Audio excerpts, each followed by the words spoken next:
Hello, everyone. We are back. It is the Canadian Bowler Show. I am Michael Fatuli, and I'm joined here today by my fabulous co-host, Daryl Fitzgerald. How are you doing, Daryl? I'm good, Mike. Bold today. It was thunderstorms early in the morning, opened up bright and beautiful for the rest of the day, and it was a beautiful day for bowls. Awesome. Yeah, I think you were telling me a little bit before we got going there. Was that a fundraiser event that you were doing, or what were you playing in there? Yeah. For those of you that know him, Chris Stadnick, he's been around the world to play bowls, national team, was a big member of the Niagara Falls community in Ontario as well. He's a past president of my club, but he's been living in Kitchener in and around me for a number of years, and he had kidney problems. So just this year, in January, he actually got his new kidney and really looks like a new man. He's bounced back. He's able to bowl again, which he hasn't done in a few years. So Chris wanted to give back to the Kidney Foundation and did a fundraiser. And I don't know the exact number, but I want to say he raised between $4,000 and $5,000. Did raffles. The greens were packed with people. We were playing triples, so just a really, really fun day. So just hats off to Chris and everybody that ran that, and really good to see a charity get some money that is much needed. Awesome. Yeah, that's one of my favorite things is seeing the different charity events that do occur. It's a pretty good way to actually raise money, specifically a bowls tournament. I think Tim Mason did one for years out in BC, and Ernie Mead did one out in Saskatchewan for quite a few years. So it is a format that does work, and obviously when it's going to a good cause, it's pretty nice to be able to make a donation like that too. So I'm glad that was successful here or for you guys out there in Ontario. So before we get in, reminder to hit that like button if you are any sort of interaction on the video does help us out immensely. So please do hit the like button. If you're not subscribed to us on YouTube, also please hit that button. It does help us a lot, and any sort of support we get, we are pumping back into the channel. So we really do appreciate anything you do on these videos here. In regards to if you're a podcaster, this video will be up usually on all major podcasting platforms within the week. And if you're not able to catch the show live right now, we are on YouTube within the day, so you can check this out essentially whenever works within your schedule, and then go from there. We do have quite a bit of content here today. There was the Canadian Junior and Para Championships last week, so we have some results we're obviously going to cover there. But the main focus of the show today is we do have an interview with the CEO of World Bowls, and we also have a board member, I guess a director of a region, Ian, there on the call too. So we'll pretty much jump right into our interview because it's a fairly lengthy interview, but it's got lots of really good information. So anything you want to say before we jump into that, Daryl? No, I'm really pumped that we got a chance to talk to a World Bowls member. We've talked to Ian before. He was actually just starting out as the director of the Americas, so he hadn't really gotten his feet fully wet, and obviously COVID was a big factor. But getting Neil Dalrymple on the show is just a huge moment for us, and we really hope that you enjoy the interview, I guess. I will start to it now. Hello, everyone, and welcome to the Canadian Bowler Podcast. I am Michael Patuli, and I'm joined here today by my co-host, Daryl Fitzgerald, and we have two special guests here with us. So joining us from World Bowls, we have Neil Dalrymple, the CEO of World Bowls, and we have Ian Howard. He is the director of the Americas region for World Bowls as well. So thank you for joining us, both of you. We're excited to get into some conversation here about World Bowls and sort of all the new exciting things that are happening there. So when we do the interviews, typically let you guys sort of introduce yourself and how you relate to bowls. I'll give Neil the floor first, just because I think it's his first time here on the podcast. So go ahead, Neil. Yep. Thanks, Michael and Daryl, and good to see Ian. Appreciate the opportunity to be on this podcast. So that's wonderful to have that chance to talk a bit about World Bowls today. I'm the CEO, as you said, CEO of World Bowls. I've been in the position since December the 1st last year. Prior to that, I was the CEO of Bowls Australia for 15 and a half years. Over that time, I've certainly come to very much enjoy the sport of bowls. So I've started to play, and I wouldn't say I'm very good, but I hold my own on the green. And look, I enjoy the social elements and also the competitive side of the sport. So I think it just fits so well into society these days. So look forward to talking more about World Bowls and perhaps giving the listeners some insights about the current state, the future plans, and there's a lot to be excited about the future of bowls in the world. So if you would like me to take over, Michael, and Absolutely, just say a few words. Okay, thanks, Daryl. Well, I'll just say what I said just prior to coming on, that this was really about Neil's experiences, especially as he's CEO of World Bowls. You know a little bit about my background, so I don't wish to go onto that too much, except that my joining World Bowls as a director has been very enlightening and I'm finding it very, very exciting, and especially exciting since we've made the changes. We decided to, we had to, and we were talking about it for some time, where do we go from here? Where do we go from here? And all this kind of stuff. And then we sort of plunked on the idea of, we've got to bring in somebody like Neil and the caliber and the knowledge that he brings to the sport. And so far, the love affair with Neil is it's been raging. We're very excited about what he's doing and what he hopes to do. As far as the Americas is concerned, very quickly, we've got a lot of challenges. I've kept Neil as informed as I can. The challenges aren't daunting. We can solve them. But for example, last year we didn't have a US Open. We want to have a US Open this year. We're talking about America's Challenge, and we can talk about that more later on. So just very quickly, I'm excited to be back with you guys, and I thank you for that, and thank you for setting this up today. So just to kick this off, I'm sure a lot of our listeners know about World Bowls mainly from the World Championship and their work with Commonwealth Games and some of the really large things like Champion of Champions. Neil, can you give us a brief overview of what else does World Bowls do for bowls? Yeah, no, good question, Daryl. Look, it's a little event focused, and it has been for some time. And I certainly, when I was CEO of Bowls Australia, I was probably quite critical of World Bowls insofar as that all that World Bowls did was run events.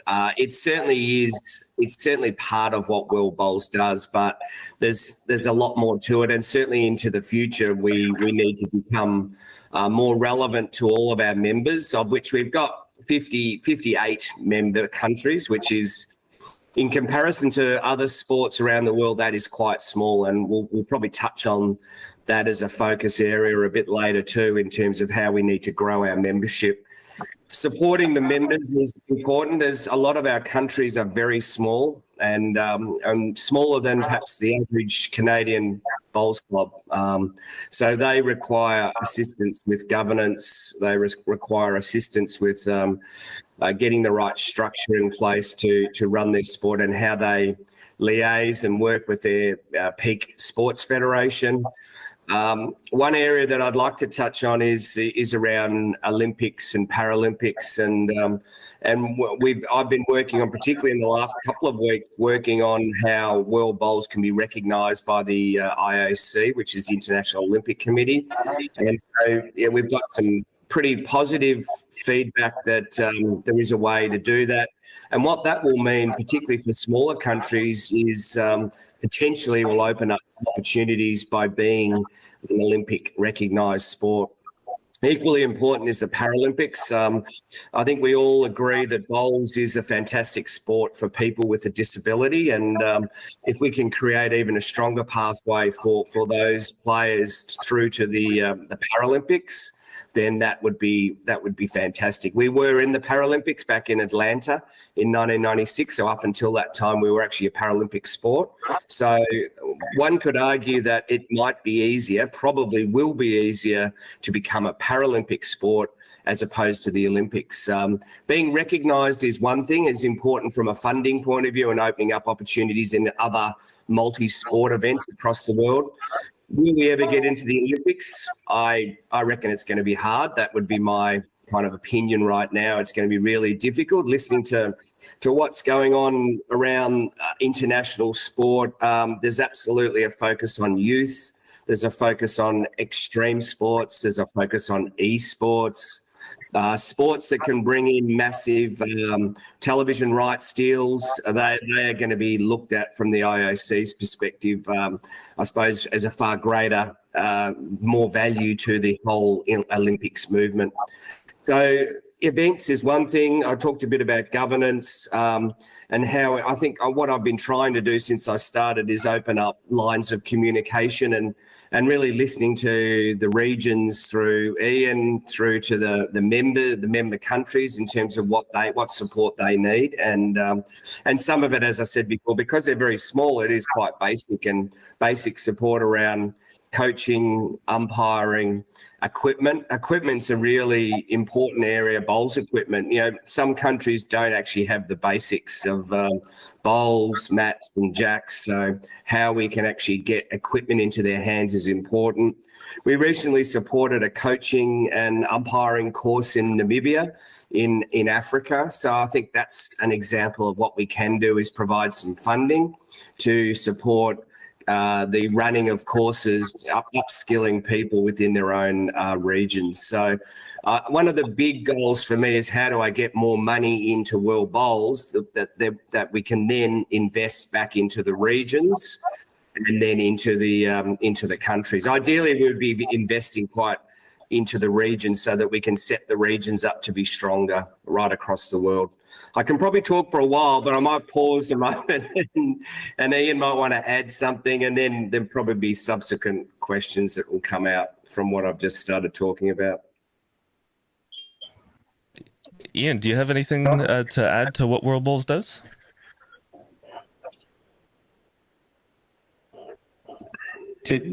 Did you say something to me, Daryl?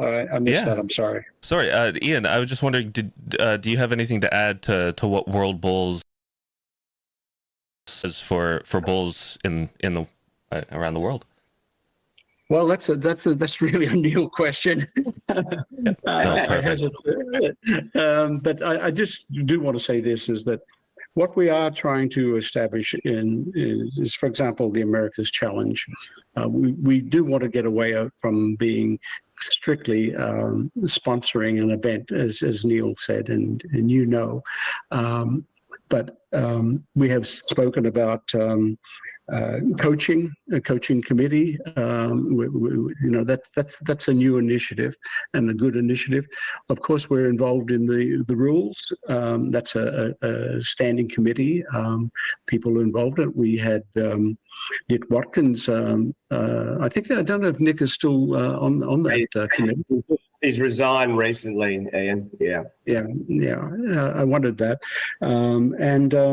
So we do rules, and we're going to do coaching, and I think that we're going to put money as best we can into developing such a thing as the America's Challenge. And we just did the Oceania event.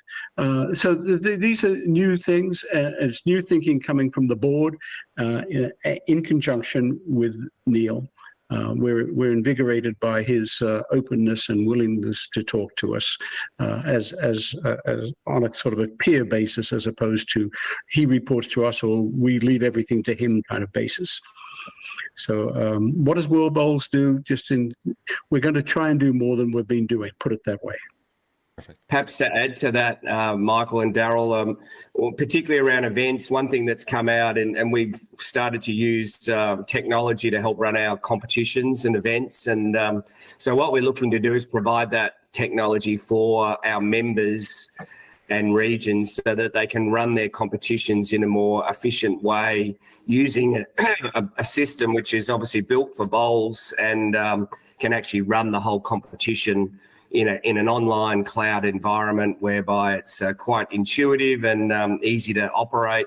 So I think there's certainly, in my recent conversations and meetings with many countries, they're quite interested in using that, as opposed to what perhaps they've done in the past, which might be pen and paper or slides up on a sheet. So it's trying to move the sport forward to make it a lot easier for our volunteers in particular.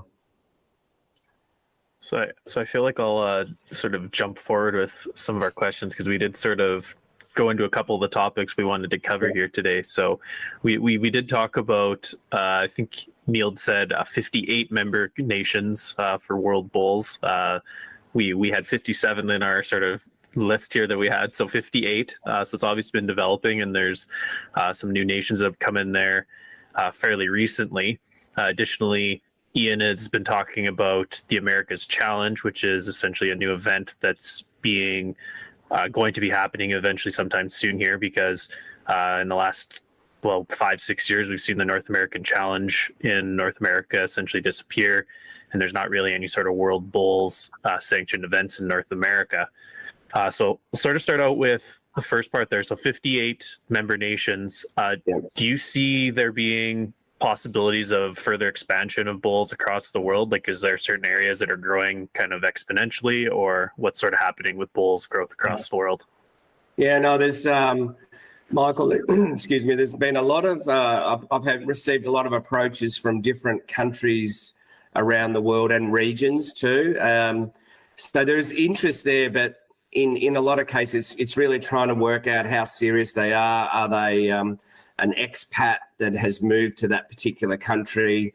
And not to be funny about it, but I mean, sometimes I wonder whether it's a person who just wants to represent their country in an event. That's why they want to set up a new country. So I think that's what I and the board and the regions, we just need to be careful and do our due diligence around any country that says, or person that says they're representing a country that they want to set up. I met one of the key persons in Pakistan Bowls, and he runs an Indian restaurant in Glasgow. So this is what happens. There are expats, and in the World Championships coming up, there are a lot of countries being represented by people who live not in that country, or their country of birth, or their country where they're a citizen. So yeah, there's certainly you need to kind of cut through some of that and see what sits behind their inquiry about how serious are they to establish a bowls association or federation in that particular country, and what infrastructure. As Ian and I have talked about, all bowls is bowls, and they don't necessarily have to have a green as we know it, an outdoor green that's with fixed infrastructure, that they could be playing short mat bowls, they could be playing rolling a piece of carpet out in a hallway. I saw in Wales and witnessed, and Ian's familiar with the short mat game, but in Wales, in villages right across Wales, short mat bowls is huge, and it's the way people actually get into bowls, by playing short mat, and it's in a village hall. So it's very easy to operate. You can roll it up, roll it out, play your game of bowls, roll it up, pack it away, go to the pub for a beer, and that's your game of bowls. So I think what we all need to get our heads around as a sport is that is bowls just as much as it is bowls at the World Championship or Commonwealth Games. It's a different form of bowls, but it's still rolling a bowl down a green. And the sooner we get there, which we're moving quickly, and that's probably to answer the question. There are countries that are playing short mat bowls in Scandinavia, Norway, Belgium, Denmark, who are not members of World Bowls but play short mat bowls. Now, my question is, why aren't they members of World Bowls? Well, if we're all together with short mat bowls, World Bowls, we come together, those countries will be part of the family of world bowls. And that, so there's some easy kind of, when I say easy, it's not that easy, but it's, there are some easy pickings of countries that play bowls now that are not members of World Bowls, and they should be. And I suppose Europe's an example where it's quite a strong sport in Europe and through the UK. Countries, as I mentioned, Scandinavia. There's a real interest at the moment in West Asia, which is around Iran and the Saudis, the Dubai, UAE. A lot of expats obviously expats being mainly English, Scottish, UK expats that live in those parts, and also a lot of Southeast Asian people living there too. So there's certainly an opportunity there. The sport's going quite well in Asia. It's quite strong in Asia, with actually one area of the world where the sport's actually growing in participation through Singapore, Hong Kong, Malaysia, Japan, Thailand, Philippines, they're operating quite well. And we'll probably see their continued growth and improvement at the World Championships in a couple of weeks. I mean, they're getting stronger and stronger, and they're becoming more competitive on the world stage. Oceania is a real mixture, with Australia and New Zealand being obviously the bigger countries, and then lots of small countries, a number of small islands, countries that are interested in joining, again, with expats some of them living in New Zealand, but from those particular islands. The Americas region, Ian and I have spent a fair bit of time. I found this on the web for countries. Sorry. USA, Canada, and then there's certainly the potential. We certainly want to work hard on the US and try and grow the sport. I think we all agree in any international sporting market, the US is very important. And how can we get the sport more mainstream in the US? How do we get those events happening? But even more clubs, more bowlers. It's I think talking to Henselite, one of the bowls manufacturers, they're selling a lot of bowls in the US at the moment. They've got an active distributor. But the good thing is there's people are buying bowls. And interestingly, in the UK, I met with Taylor Bowls and also Drake's Pride. They said they've never been busier in selling bowls in the UK. There's coming out of COVID, they're getting regular inquiries about purchasing bowls. So something's going right around the world. There's the sport, there's activity happening in different markets. So yeah, I think it's exciting. But yeah, growing the number of countries is important, because if we want to be considered as an Olympic sport or a Paralympic sport, we need to get those numbers, I believe, beyond 100, ideally. I think getting to a number around about 75 in the first instance is my target. And then how do we keep growing the numbers? But it needs to be a sustainable growth, not just growth for the sake of it. And I think some sports, and I will mention the names of baseball, softball, when they certainly went down the path of Olympics, they traveled the world and just signed up every country, any country that looked like they were interested, they became a member of baseball and softball. That's one way of doing it, but I think we want sustainable growth, and we certainly want more countries playing, and we want the sport to be more visible and people understand. A lot of people in the US, and I'll talk a bit more about this World Bowls series and World Bowls Premier League soon, but a lot of people we've spoken to in different agencies and sports betting companies, they don't have a clue what bowls is. They reckon they might have seen it once, but they've got no idea. So the sport's not that visible and strong on a global scale. Wanted to quickly circle back to one thing you mentioned. We've talked about it before on the show, and it's short mat.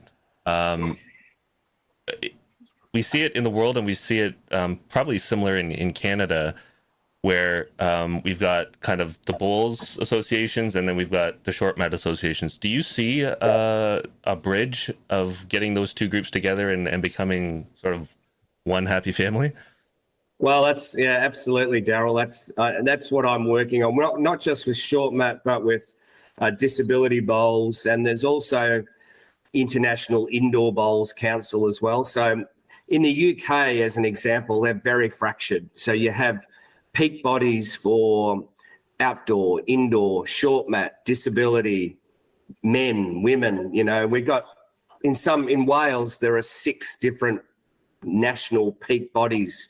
So it's clear that if World Bowls can take the lead and unify those organisations, we need to speak with one voice on a global scale. We need to speak as if we're in charge of the sport, and that we are one. So I was fortunate to meet Daryl. I meet the chair of the World Short Mat Council while I was in England, and so yeah, they're very keen to work together, to collaborate. I've got to be careful, you know. We don't want it be seen as a takeover. I mean, we need people to come with us willingly, and they need to be treated respectfully, and we come together for the right reason. And so I think in some cases that'll take a little bit of time, but I think with short mat, it's a great entrance or entree to the sport of bowls, but it's its own sport. It's its own bowls in its own right. And the World Short Mat have their own World Championship, which they've got locked in for the next 6 years. Primarily the World Short Mat Council just run the World Championships. They don't do much else. There is a World Short Mat Bowls Tour, which is primarily in UK and Scandinavia. So they don't have much to do with that. But I think as a way of getting countries started in bowls, then short mat absolutely is one option. And short mat can exist, as I mentioned, in Wales. It can coexist with other formats of bowls. So, and because it's so easy to set up and cost effective, it's an obvious way for World Bowls to become part of short mat. So I'd like to see short mat and World Short Mat, World Bowls working hand in hand or as one in the future. So I'll throw a question over to Ian here. So we sort of touched on it briefly about the Americas Challenge and sort of how the North American Challenge has sort of disappeared here. So the plans when we had sort of gotten some information is that the Americas Challenge would be coming potentially in 2024, 2025. Do you have any more information or updated information about what's sort of happening with that? None whatsoever, Michael, but I will say you're absolutely right on the money. 2024 or 2025, we would like it to be 2024. We've got the buy-in. We have one hiccup, Argentina. If you followed the economy of that nation, it's very dire. So they've been a bit reluctant to move forward. We'd like them. We've got to find a way to bring them into the fold, and it may have to go to the Pakistani running a coffee shop or something in Scotland basis. A bowling friend of mine is actually from Argentina, and he plays out a very good bowler, and he could maybe represent Argentina. But that's joking aside. It's moving along. We just got the summer is on top of us right now. People are bowling, they're traveling for vacation time, and it's really hard to get people around the table. We've got support from Canada, the United States, Jamaica, and Brazil, and so I think that we'll put together something, and I think it will be 2024. It probably will be, we're talking about somewhere in California or Arizona, but we had our sights set on Florida, but it may not be possible. And it could be later in 2024 as opposed to our original target date of sometime in April. There's a lot of work to be done, as you can imagine. You've got to find the right club, and it's got to have the volunteers, and you've got to just go on and on and on and on. But I'm hoping that we'll come to a shortened version as opposed to having singles, pairs, trips, and fours. I don't think we need to have that. That many formats. I think we could probably do with less, and therefore keep the cost down and keep the club activity to somewhat a reasonable amount, as opposed to commandeering a club for a week or something like. As you know, what happens with the nationals here. Is that somewhat of a good answer, or?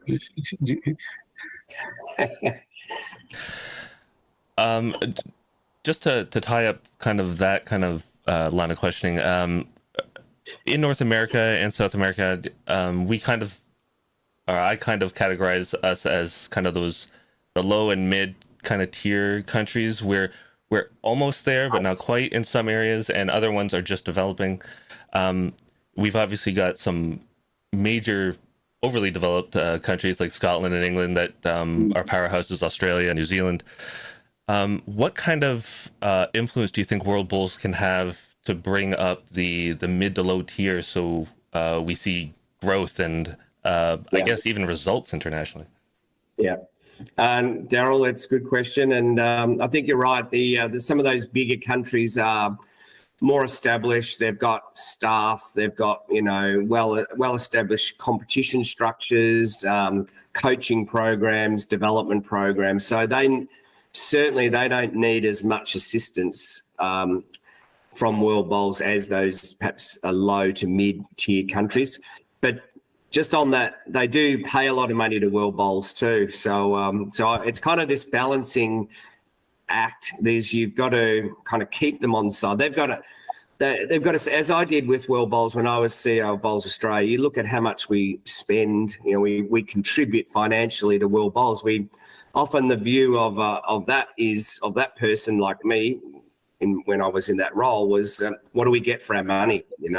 What is World Bowls doing? So I suppose balancing the return on investment, which people are going to look at. Of course, they're going to look at what they get for their money. So where some of our membership model is at the lower countries pay very little because they're very small in terms of numbers, and that's historically what the financial membership system was based on, was the number of bowlers.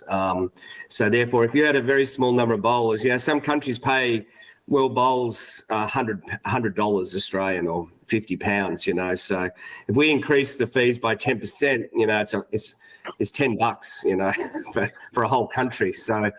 So therefore, they're probably in that model, they're getting good value for the money. They get to enter in international competitions. We treat everyone equally. Well, that's my philosophy, as whether you're Australia or Samoa, you'll get the same service as from me, because that's the way it is. And actually, to be honest, I don't want to, being Australian, being from one of the bigger countries, I'm kind of distancing myself a little bit from Australia. I need to be independent, not biased, pardon the pun, but be very fair to everybody. So, but I think the way I see it at the moment is that the greatest opportunity for growth is in those low to mid-tier countries, because the very small ones are very volunteer-based.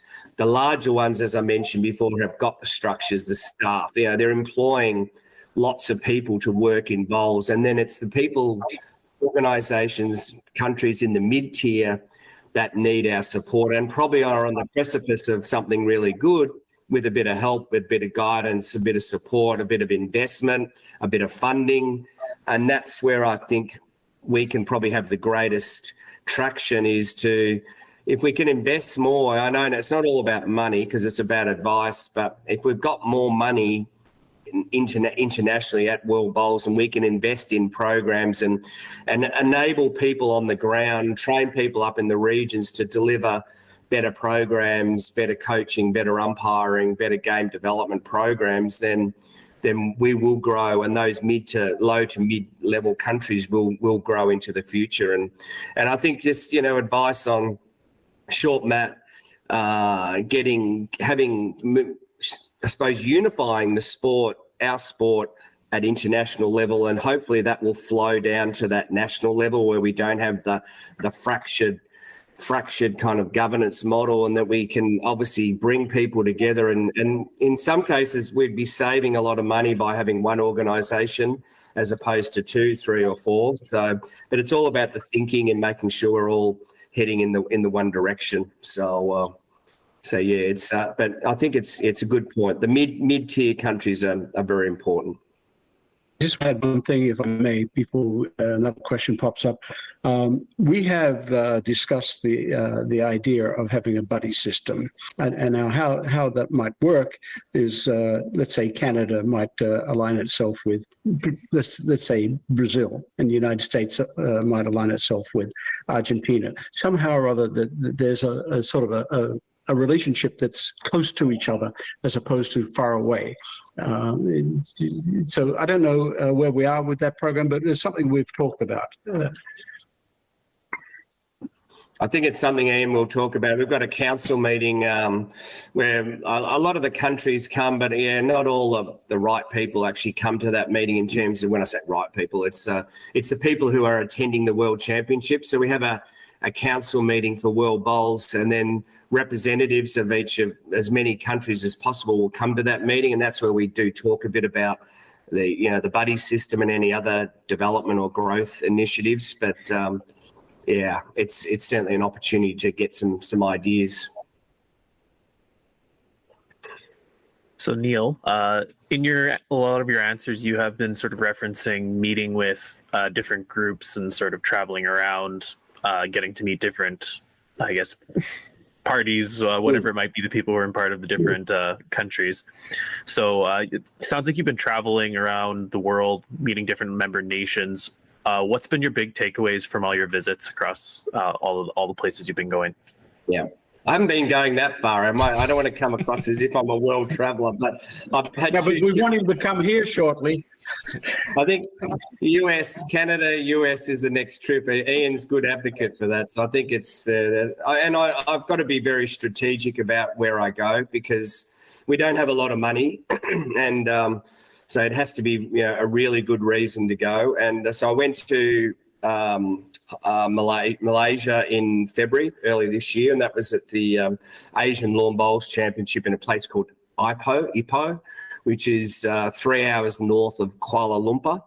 And what it enabled me to do is meet all the Asian countries, or certainly most of them, and certainly many of the key players. So that was important. And more just the fact that I can meet them face to face and understand how the sport is traveling in that part of the world. And they certainly appreciated me being there. And I think, Asia is interesting. There was a view that there's too much focus, and you might have a similar view, that there's too much focus on the Northern Hemisphere, which you're part of, obviously, Northern and Southern. But I think when they talk about the Northern Hemisphere, they're really referring to the UK.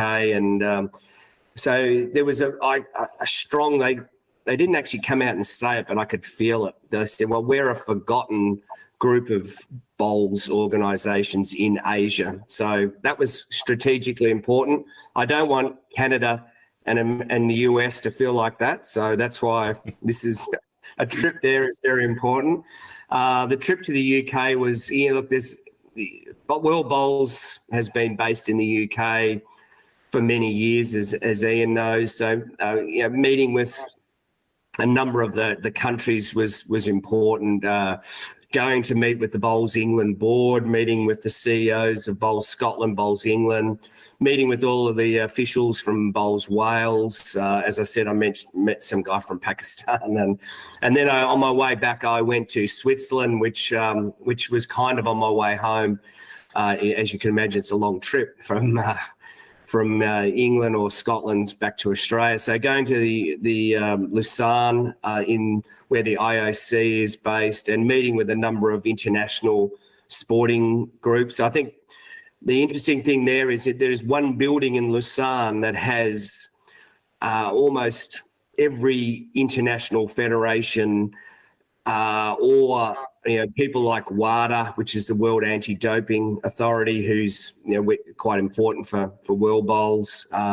So it was really fascinating to look. There's actually no one there. A lot of these international federations have offices, but they don't actually have anyone in them. But it's all probably for tax reasons, and it's about being in.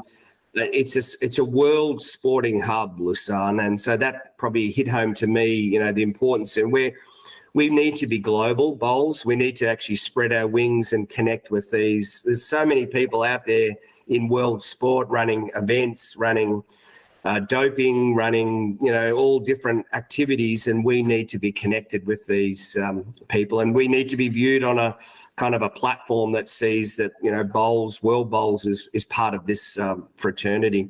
So that was important.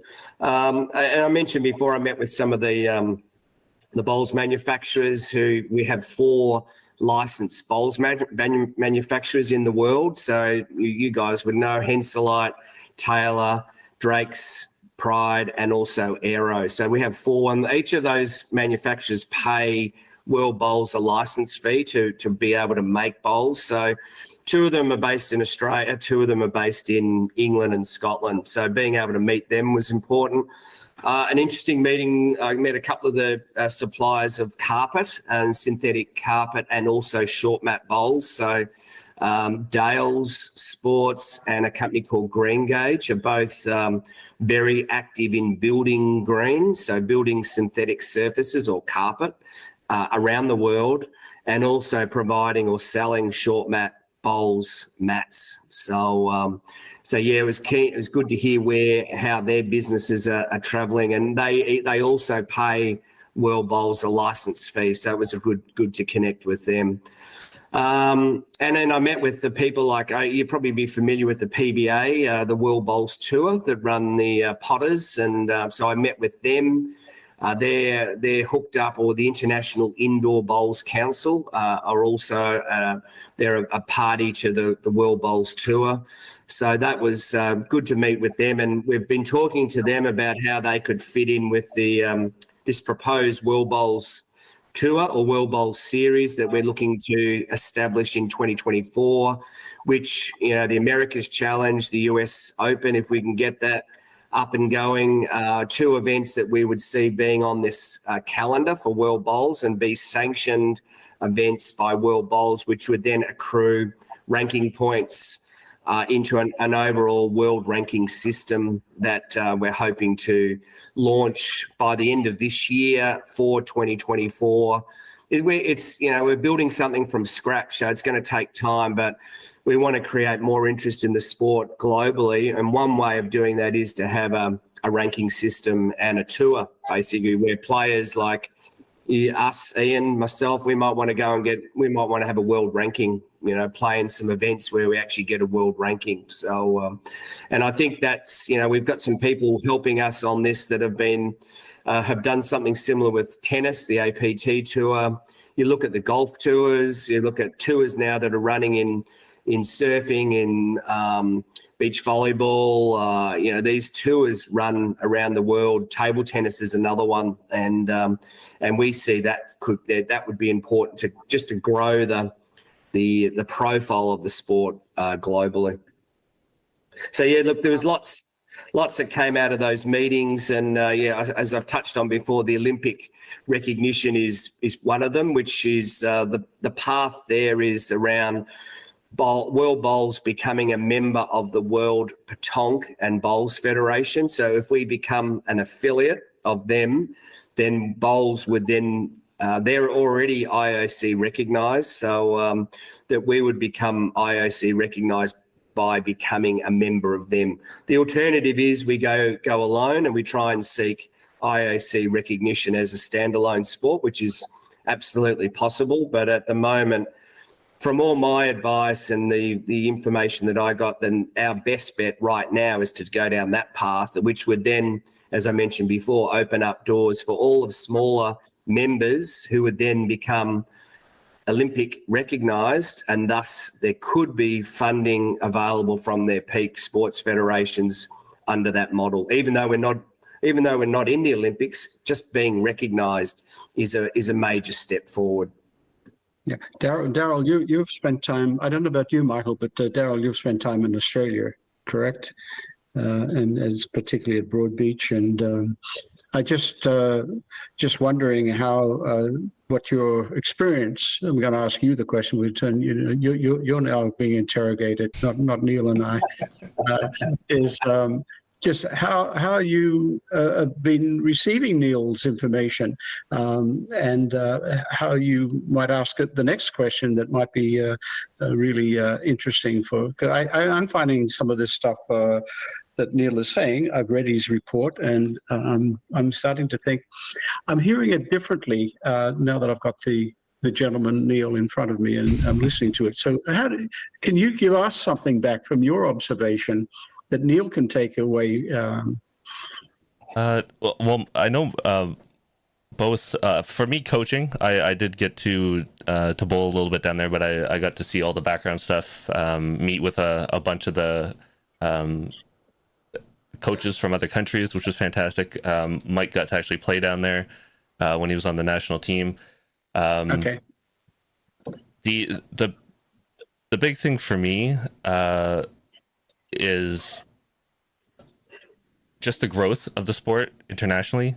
I've seen some of the smaller countries come, play in an event, and then I never see those people again, which is sometimes a struggle. You're excited to see them come in, but you want to see them again, and you want to see them get better. So from a coaching perspective, for me, it's exciting to hear some of the plans to build some stuff and even connect with short mat, just to grow the sport, grow the recognition of the sport, and hopefully, for my benefit, grow the coaching and see those countries that are in some competitions and not.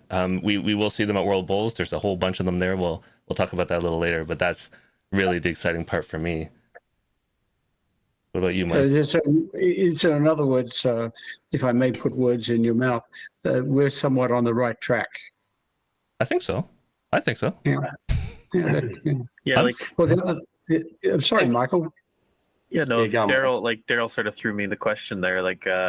I would say the information about the talks or sort of the dialogue going on between short mat and World Bowls is a very good thing in my mind, or a very important thing. It's something I've brought up on the podcast multiple times, is that I see short mat being a big opportunity or an inroad that could be made for a lot of countries to give it a shot or potentially give it a go, because it's not exactly cheap to construct a traditional lawn bowls green and maintain it, everything associated with that. Getting yourself a carpet that you can roll out in a hall, a gymnasium, whatever it might be, that's a little more feasible for a lot of people. So it's good to see that sort of talking is happening, because I know that's something I've talked about with Daryl, and I think on the air a few times, is that it's very confusing in Canada. We have many short mat clubs, and we have a separate Canadian short mat association, but then we don't have a Canadian and they have a Canadian short mat championship, but then it's not recognized by Bowls Canada, and then it's just kind of a weird, they almost don't seem to coexist. So it's encouraging to hear that at least there's dialogue happening, and that hopefully maybe there's a merger or something down the line where we can kind of work together and sort of actually get along, because they are very, very similar sports. One thing can I ask a question of Daryl? I'm not trying to take over here. I'm just trying to go some ideas. The Olympics coming to Australia, and we might be being the host nation. Australia might be able to get bowls, our familiar game of bowls, outdoor bowls, as a demonstration sport. That's exciting. Is that correct, Neil? Look, it's not a demonstration sport anymore. No, it's so all the sports. Some sports will come in on the recommendation of the local organising committee. So in the case of Brisbane 2032, the committee will say, here are the core sports, which I've had this explained to me, so I'm a lot clearer about it now. There are 28 core sports. So really, then there are often there might be 1, 2, or 3 that are invited to come in to be one of those 28, because one of the 28 can't be demonstrated in that particular country. So ultimately, the IOC has the final say on that. And if I'm a betting man, which I sometimes am, that cricket will be in the Olympics in 2028 in Los Angeles, T20 cricket, and will be in 2032. I could almost put a lot of money on that. I think that would be the case. Here's one for you. How many people listen to this podcast? We're almost at 4,000 subscribers, and Following. I'll just be careful what I say. I reckon esports will be in the 2032 Olympics. Esports, that's E, Mhm. not X, but esports will be in. So that'll be a medal sport. Some would argue, is it a sport? But it is these days. So yeah, it's a changing landscape. But look, I won't discount.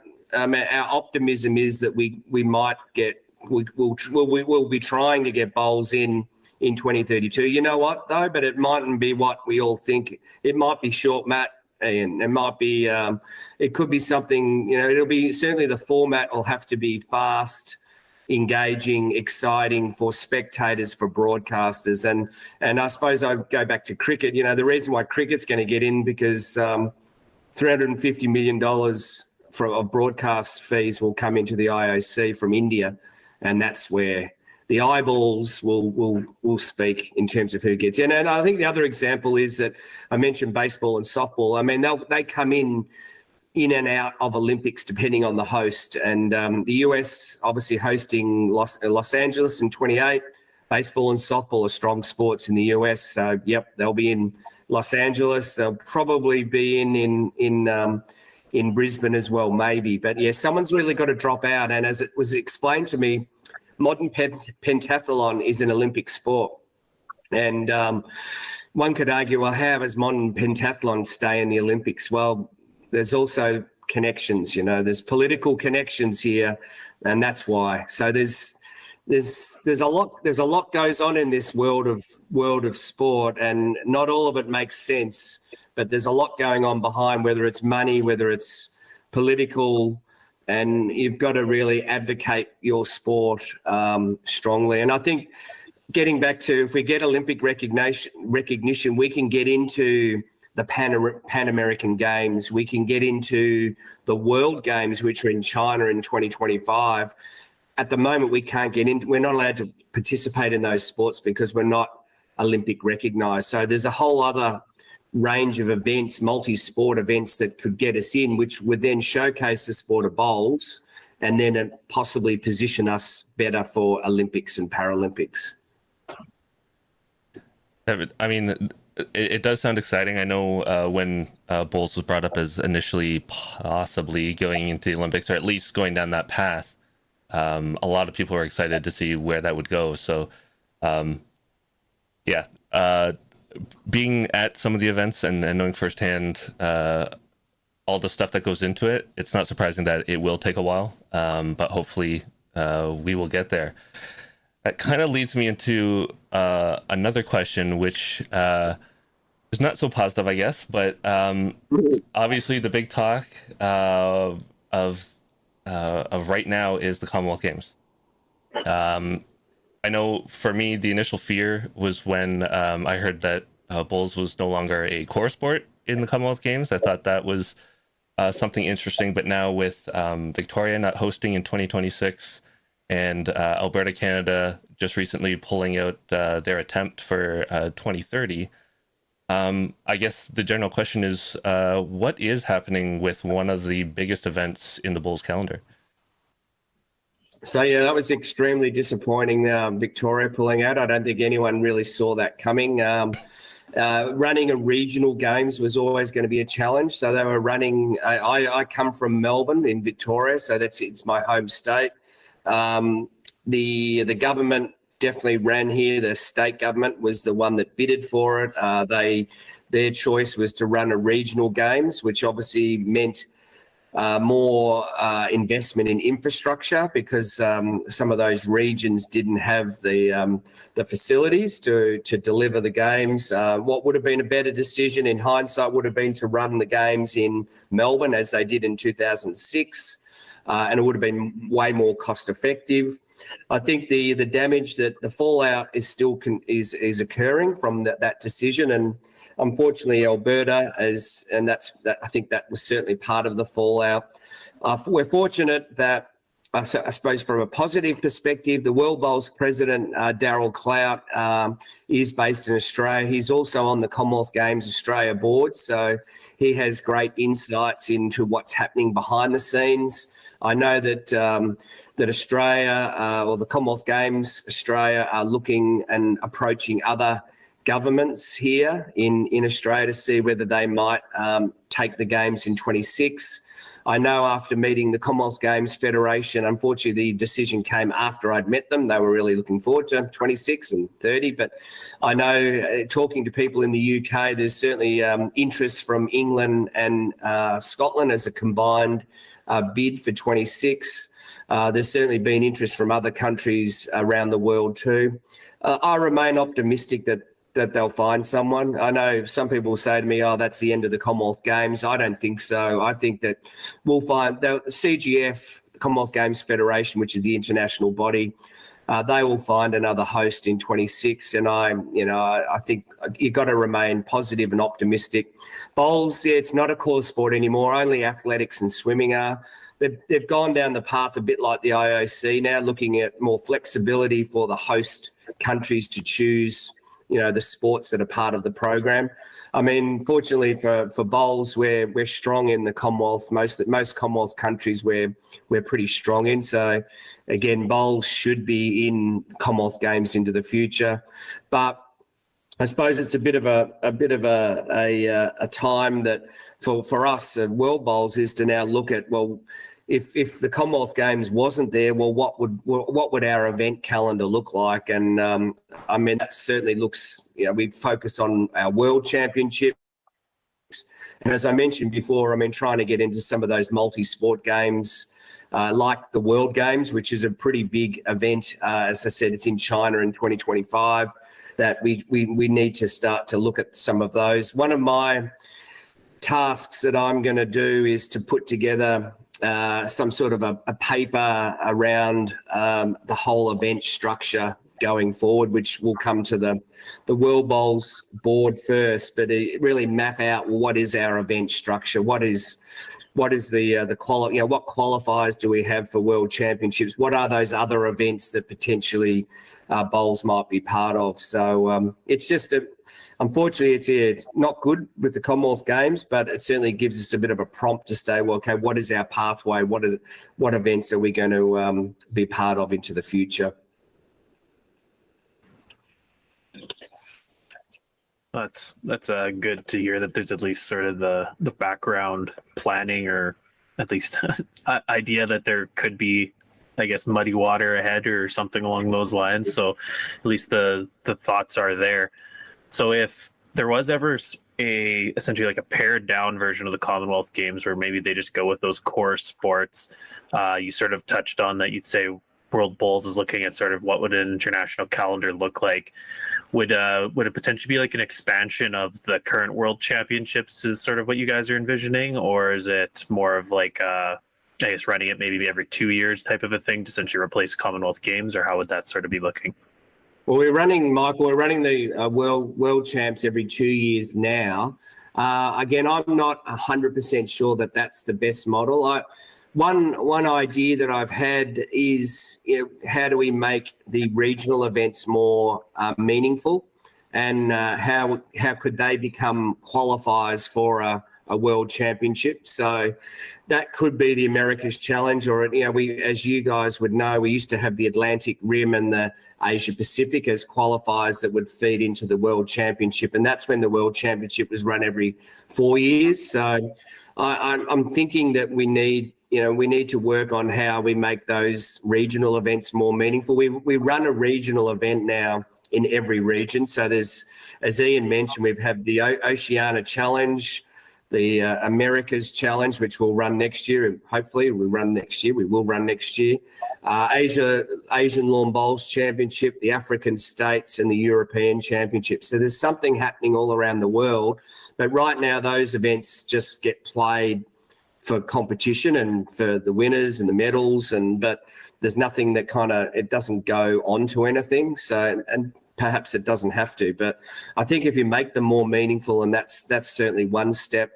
And then as I touched on before, this World Bowls series where we have events that are sanctioned by World Bowls. So I'd see those regional events accruing ranking points. So that would be something that, the players that attend those events would achieve. And given that they're playing country versus country, I think that makes sense. And again, having them as a World Bowls sanctioned event, and World Bowl supporting, making sure that there's streaming and good coverage of those events and good publicity and marketing and media around those events. That's where I think we can add some more value to the whole calendar.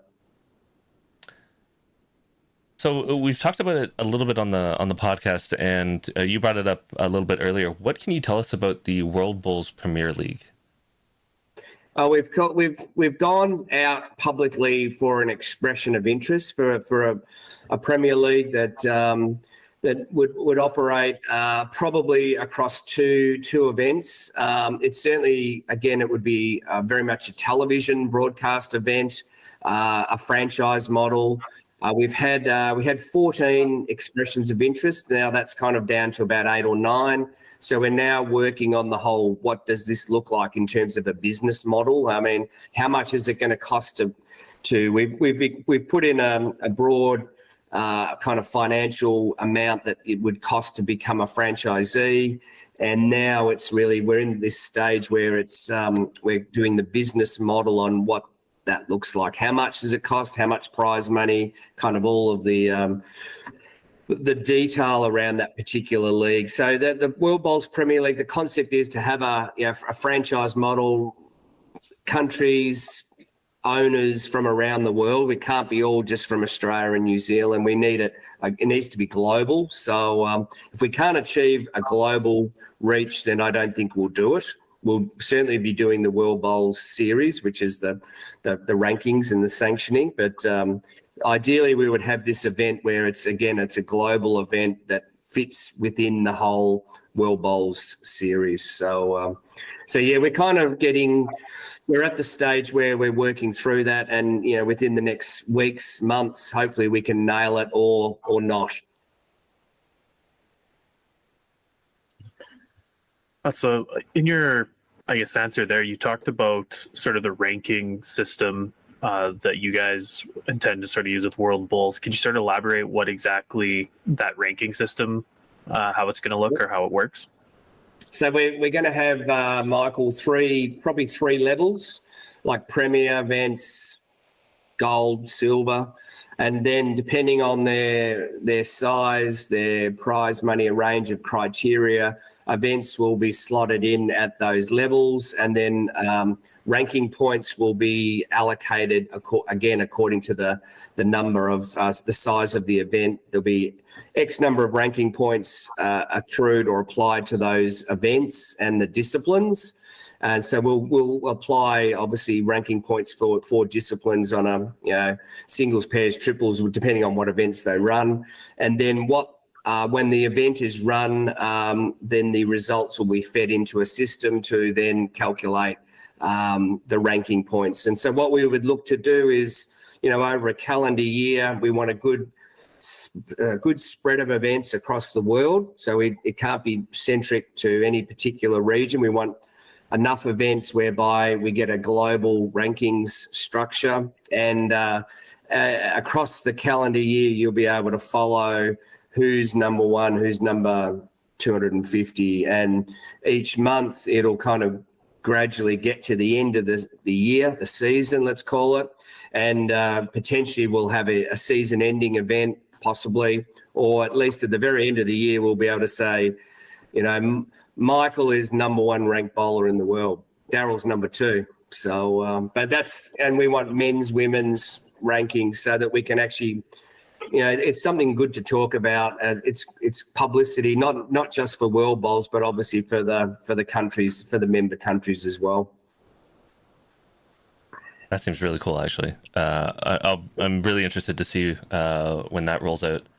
I can send you a bit of background information. I've got a document that I can email to you just to give you a bit of a feel for the spread. But the idea is, Darryl, that we want to be able to, so we run the America's Challenge and say a US Open, and if bowlers are traveling from the UK or Australia, I know some Australians coming to the US Open this year, and a number of Australians have come to the US Open before, that they come and play, and and they can earn some ranking points and maybe have a holiday at the same time.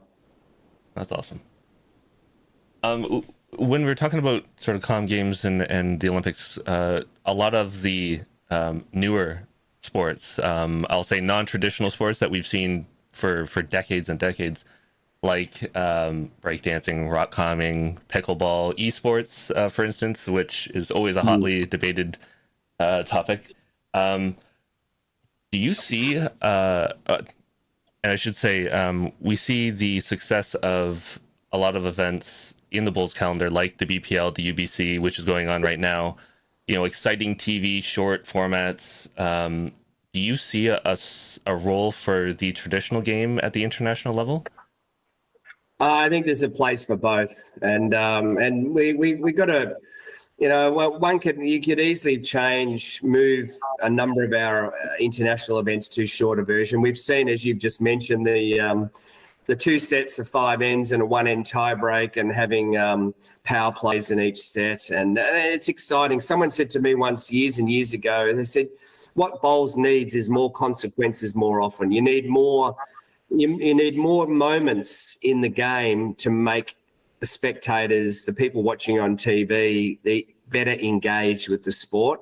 And I think that's the downside of our traditional game, is that it can kind of roll along, and it's the traditionalists like it, but there ain't those moments that happens in the shorter version. I think we're fortunate that our sport can be modified easily, as we've seen. As you've said, Daryl, BPL, UBC, a unique scoring system. I watched it yet last night, and I've played it, and it's okay. It's interesting. It gives a different perspective on the sport. I mean, it's a basketball score, not what we would know as a bowl score. It's you're seeing 75 to 58 and that sort of stuff. And I've played it. It's a bit slow from a participant point of view in terms of it. You've got to concentrate on the scoring. I mean, you tend to be scoring all the time, but when you've got a marker like with an iPad sitting there on the side and marking as you go with the points, then it flows pretty well. So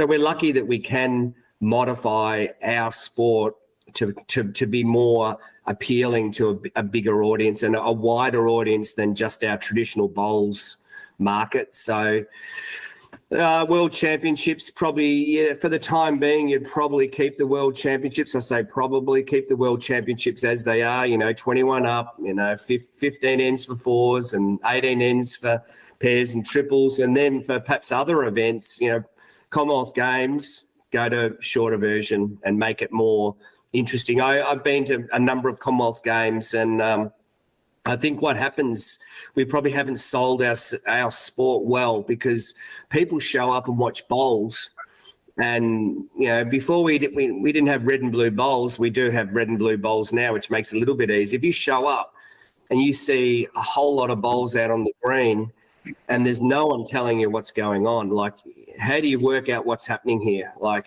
you need good PR, good someone over the PA system to explain to you what's going on. At least with red and blue, you can start to work out, well, he's got red and he's got blue, so you know who's playing. So yeah, I think the changes on bowls has made it a bit easier, and we probably just need to start to. The future of bowls, what does bowls look like in 10 or 15 years? Well, I would probably say it's the shorter version. If we want to remain relevant as a sport, then what are you going to be playing out in the park? Well, I reckon it's going to be a shorter version in a time frame that is a bit more friendly for everyone, shorter, sharper, and get in, get out, play a game of bowls, and get home to your family. Well, one of the things we sort of touched on in your last, answer there was, so the World Bowls Championship is just around the corner. So it's going to be occurring Well, I guess it's this month, starting this month right away here. So what can we expect with that event occurring? You said it's more the traditional format, and it's sort of the 15 ends, everything like that. Is there any sort of new exciting things with World Bowls, or is it sort of the same format and everything that we've expected from the previous ones? I think what this one, Michael, is it's the biggest world championship ever. So that's probably the main talking point. There are 44 countries. So we talk about the 58 countries affiliated with World Bowls. Well, most of them are coming to the World Championship. So it is, and one could argue, is this the right format? You know, is it having an open championship? Is that the right format? So you've got, with all due respect to a lot of the bowlers that are coming, I mean, I might be better than some of them, you know.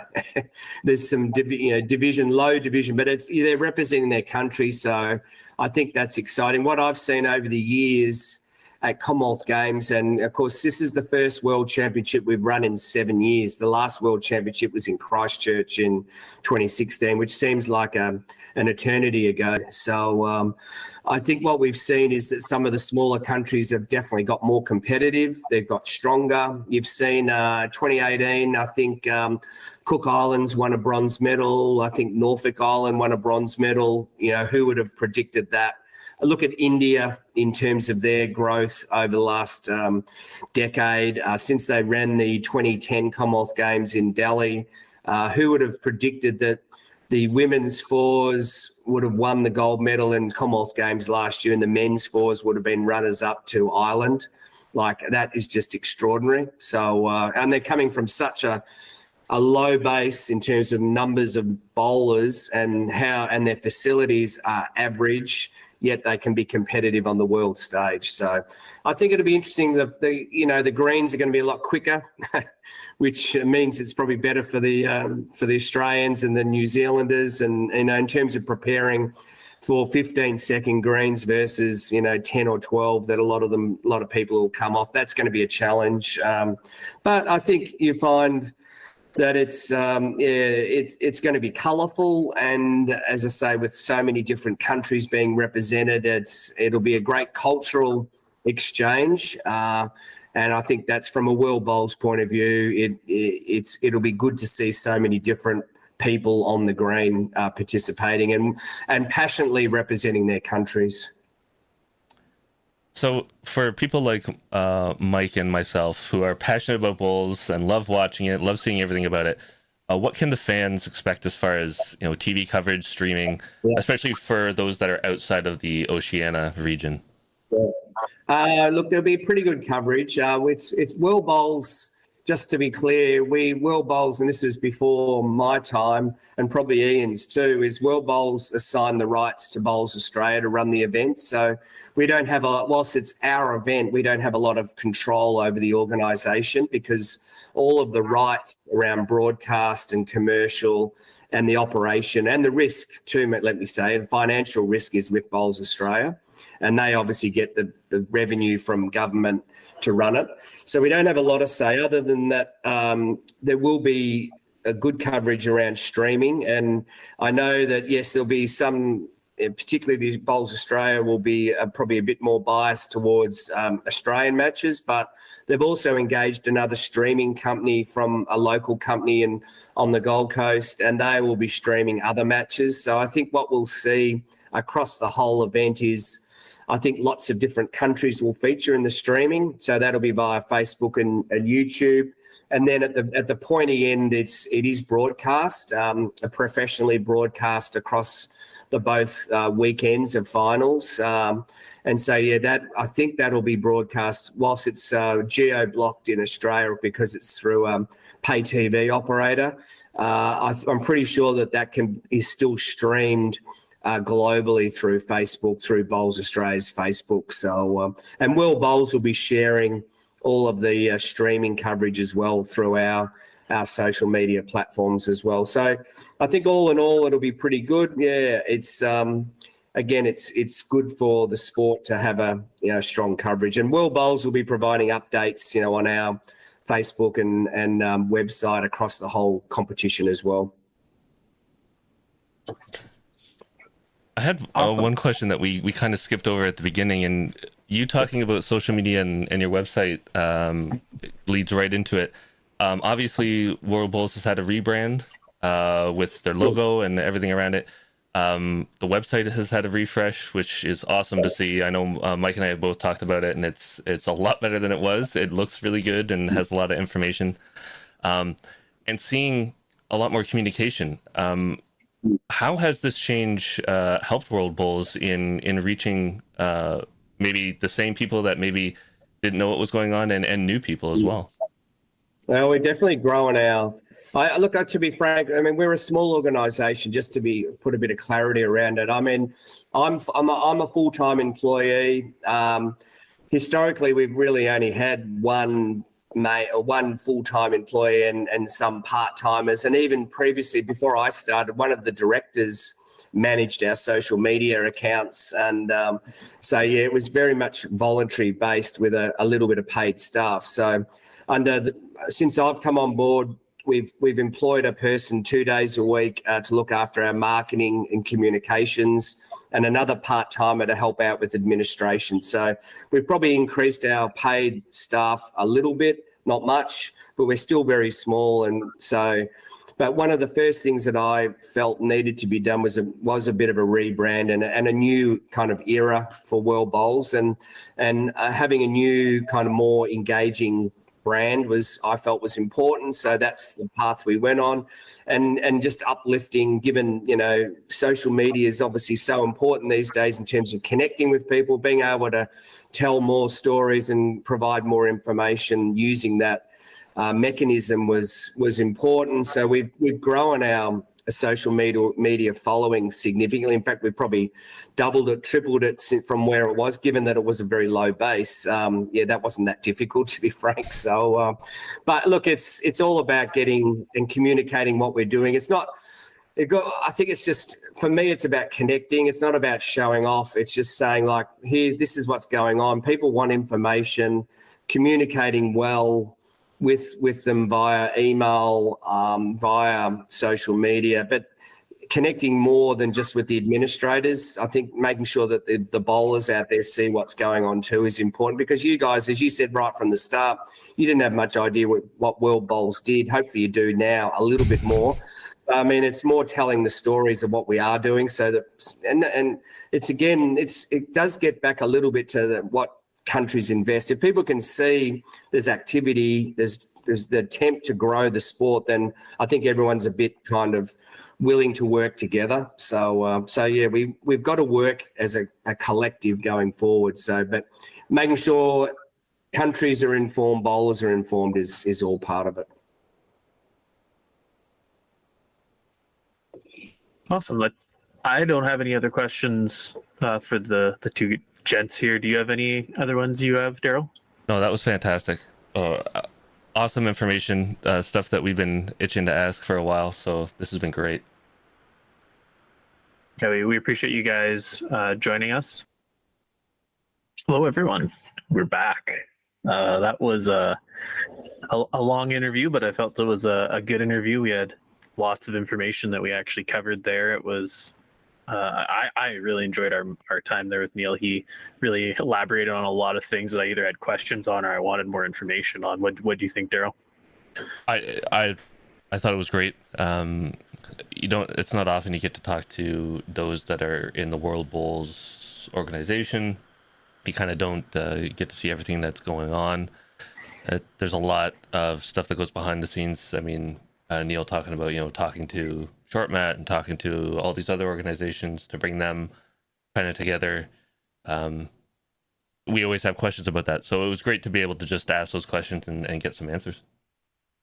Yeah, no, definitely has Neil a little excited for a few of the things that are coming down the pipe, the ranking system, sort of all the different things that he was talking about, the Premier League, everything. It's going to be interesting if a lot of it sort of pans out over the next couple of years. Could be some exciting changes that we'll see on the horizon. Yeah, I hope we get to have some more really cool interviews like that. We've been able to reach out and get some connections to people in different organizations.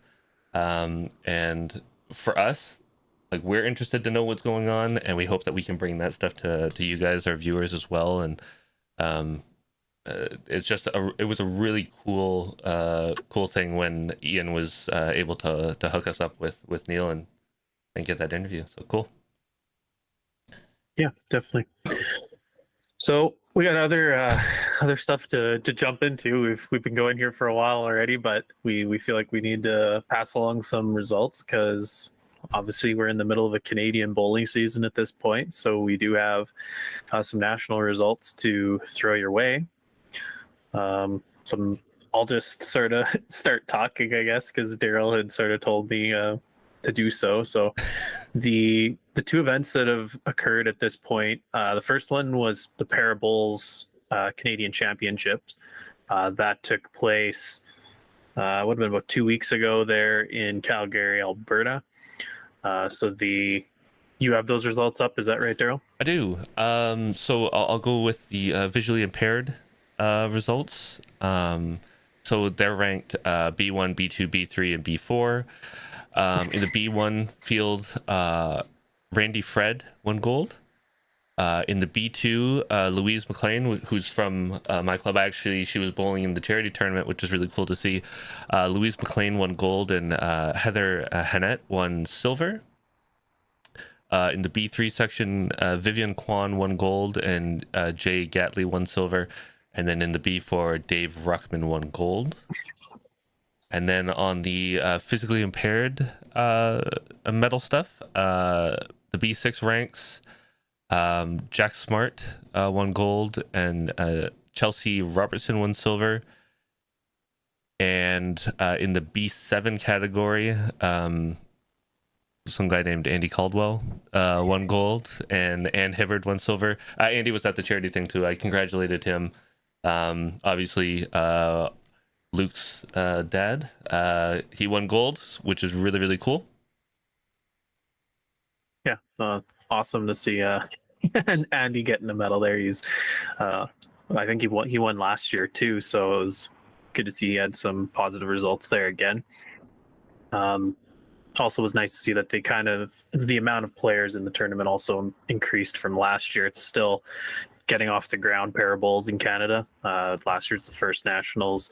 This is the second, so there's a few more players in this one, which is an encouraging sight to see. So hopefully maybe next year we'll see the same thing where it just keeps growing, and maybe eventually it's going to have as many or more players than the major nationals.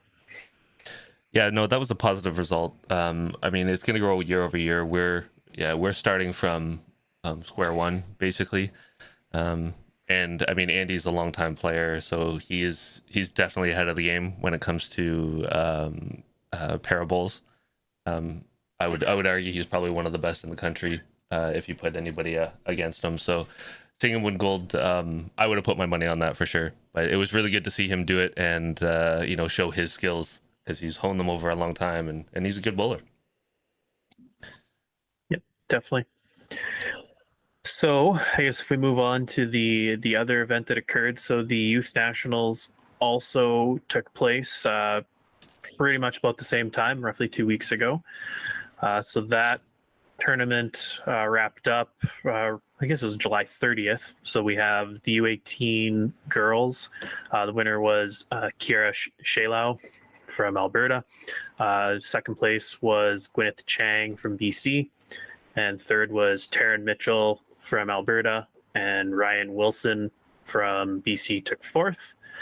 If we go for the U18 boys, the winner from BC for the second straight year was Logan Sanderson, and he beat Lo Wong from Saskatchewan. So it's actually a rematch from last year's final. Really great game, that one. They went back and forth. It was 18-16. I was an umpire at the event, so I got to watch that live. It was actually a really good game. They both made quite a few shots to almost hold game at different points. Third place was Clayton Huey from BC, and fourth was Jacob Hyatt from Ontario. In the U25s, the winner was Jordan Koss from Saskatchewan, and she ended up beating Bailey Van Stein from Ontario. So two of our Canadian national team members playing in the final. Bailey played great all week, got herself to the championship game, I think, undefeated. And then obviously Jordan's a pretty tough player to play, so they had a really good final there. And then in the third, fourth game, Amy Spence from PEI ended up beating Lucy Ewan from BC.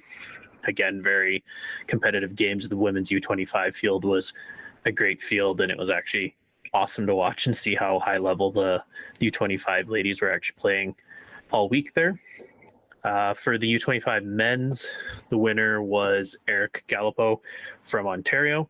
He ended up beating Aussie Chambers of BC. And third place went to Curtis Wortman from Ontario, and he ended up beating Yu Huang Huai, or Huey, from BC. So those were the four normal disciplines. The other thing that occurs at the youth championships is the Forster Lang pairs. So the winner of the Forster Lang pairs once again was Eric Gallipo, and I don't have the names, the first names here in front of me for the Forster Langs, but played with, I think it was Agad Barakat from Alberta, and they ended up beating Jake Masterson from Ontario and Decker Lai from Ontario. So that was, again, a pretty cool final to watch between those guys.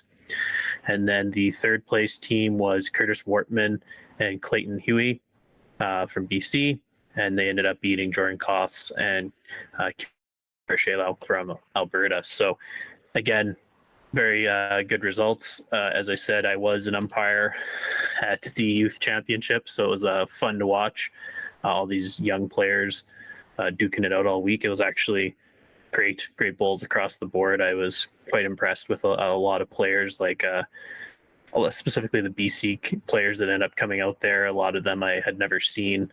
I think it was Clayton Huey and Gwyneth Chang. I'd never seen either of them play before, and obviously a bronze medal and a silver medal for Gwyneth. Pretty solid finishes for them. So I think we're going to see some pretty solid bowlers out of BC coming in the next few years. In I guess next year's change, the U21 division. So it'll be interesting to see how that sort of flips this championship come next year. But it was encouraging to see the young players.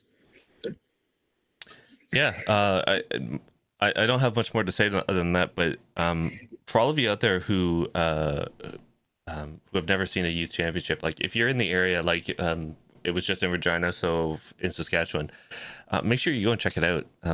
It's awesome to see these players coming up, and they play so well, and they're so young for a sport that the support that you give them goes a long way.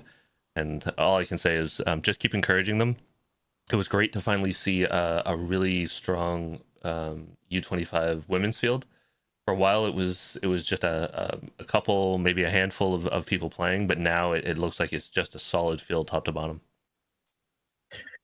Yeah, and I guess if we sort of pass along news that sort of occurred at the event, so obviously as we kind of hinted or talked about there, next year there's going to be some significant changes to the youth championship, so it's switching to a U21 format. Part of that is my least favorite change of the entire model, where they're now not allowing kids under 14 to play in the event, and essentially those players 22 to 25 lose out on however many years of sort of that youth play.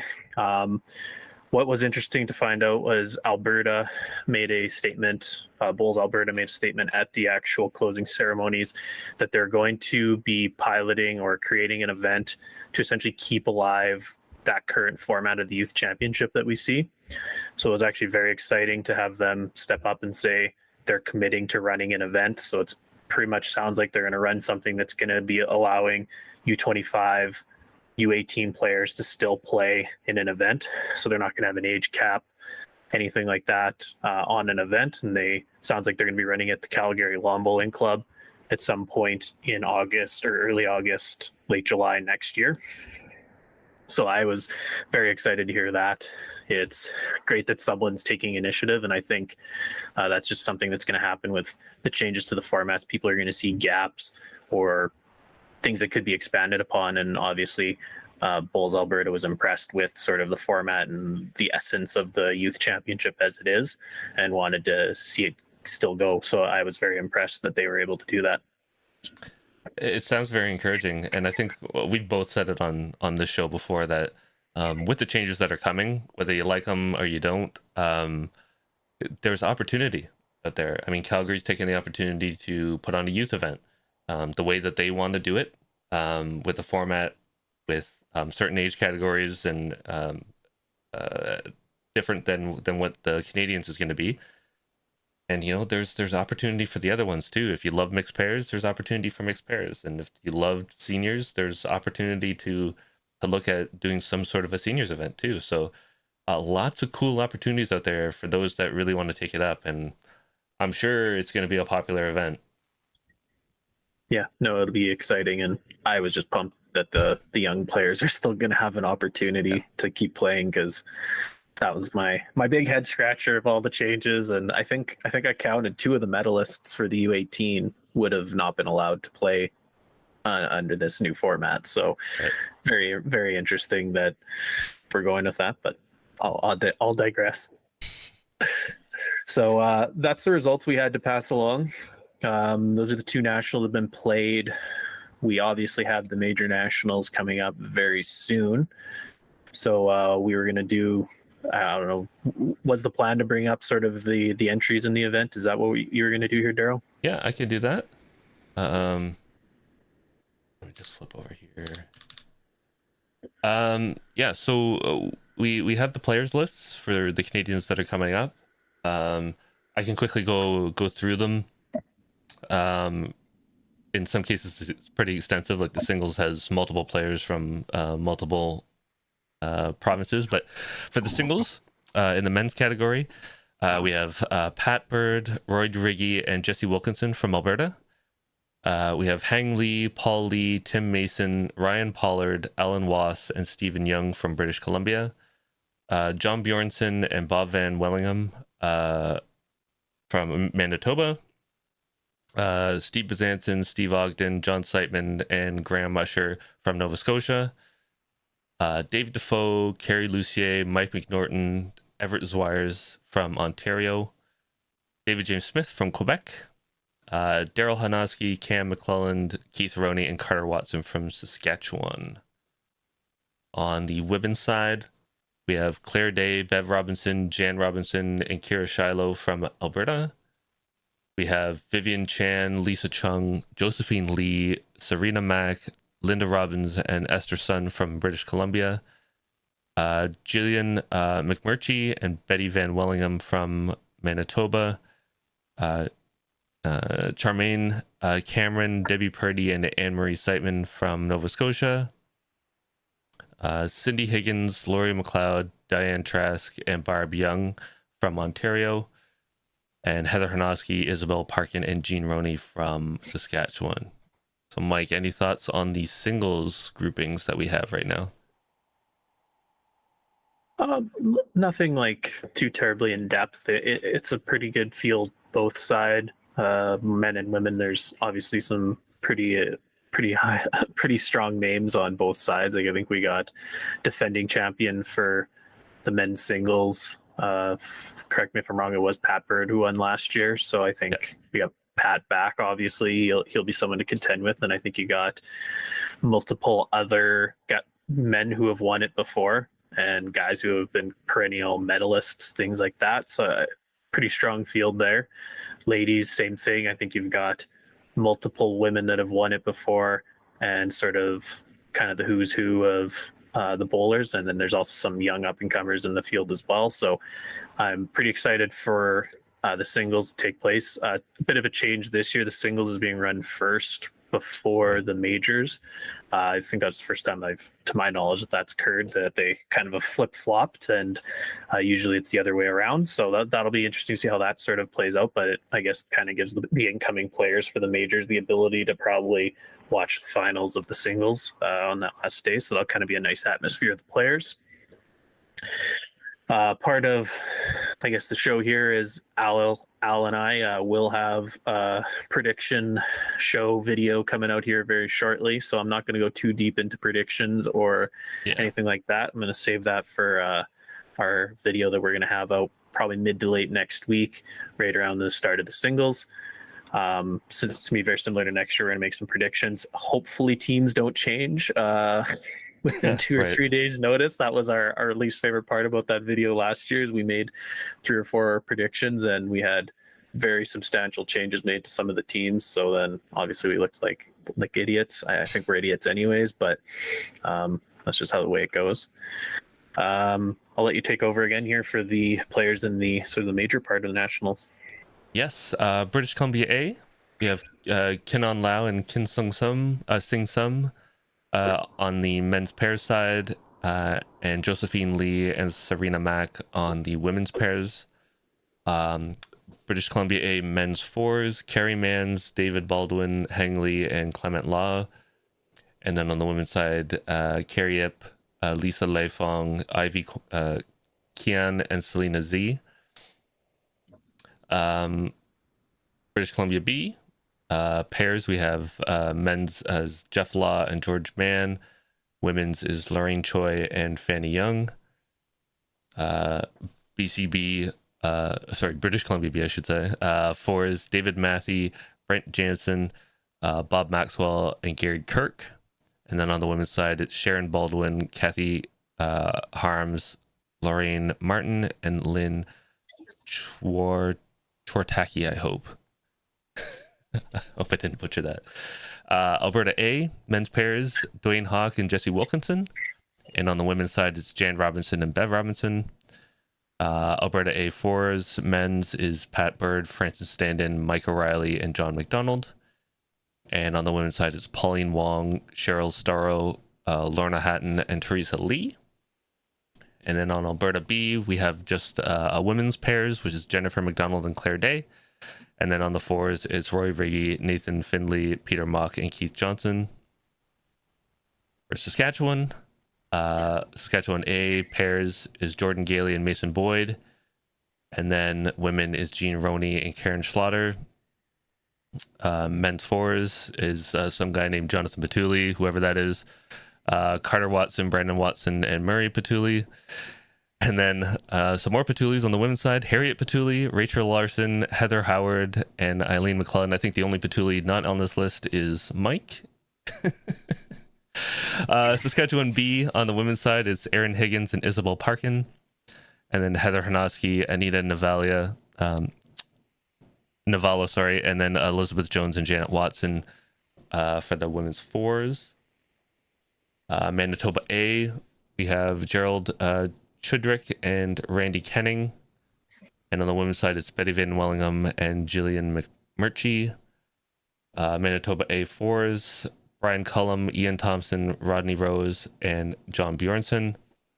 And then on the women's fours, it's Brenda Frank, Donna Gable, Angela Kenning, and Barbara Heinrich. Sorry, I'm reading a lot of names. Manitoba B, we have a women's fours, which is Shirley Fitzpatrick Wong, Donna Law, Marilyn Barron, and Clarice Fitzpatrick. Ontario A, men's pairs, David Anderson and Jeff Harding. Ontario A, women's pairs, Elizabeth Cormack and Crystal Shepard. Ontario A fours, men's is Eric Gallipo, Martin Foxhall, Rob Gallipo, and Dave Llewellyn. Women's fours is Sophie Burrows, Patricia Binney, Marion Breton, and Penny Heineke. Ontario B men's pairs, Mark McFadden and Dave Defoe. And on the women's side, it's Lan Tran and Kathy Larking. Ontario B fours men's is Gary Pickering, Bill McCollum, Michael Spadafora, and Pierre Vanderhout. Women's fours is Cindy Higgins, Betty Robitaille, Lynn Cranch, and Laurie McLeod.